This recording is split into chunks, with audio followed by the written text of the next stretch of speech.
ఏది అయినా ట్రై చెయ్యి ఆచి చికెన్ మసాలా. ఆచి చికెన్ మసాలా. ఢిల్లీలో పెల్లెట్ గన్ బాధితుడి తరపున పోరాటం చేసి రాహుల్ విజయం సాధించారు. పెల్లెట్ గన్స్ ప్రయోగించిన వాళ్లపై పోలీసులు ఎఫ్ఐఆర్ నమోదు చేశారు.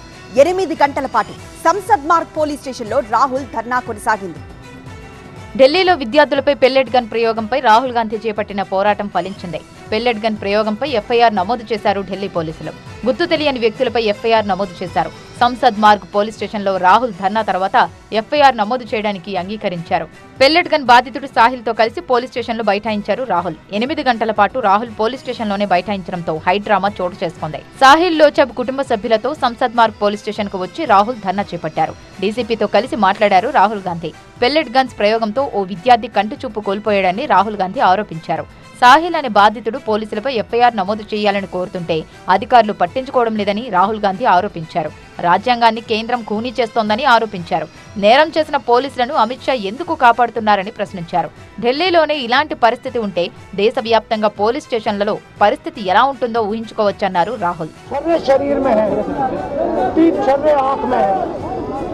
आँख से इनको दिखाई नहीं देता है, 3-4 छर्रे दिल के पास है, साफ दिख रहा है कि एक युवा के साथ अन्याय हुआ है।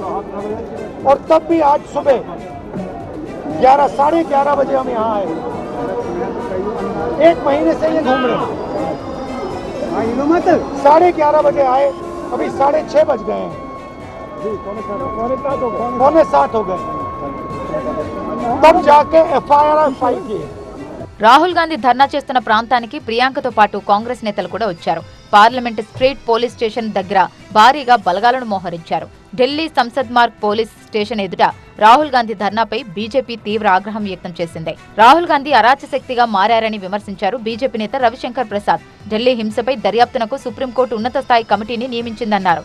అయినప్పటికీ రాహుల్ గాంధీ కావాలని డ్రామాలాడుతున్నారని అన్నారు.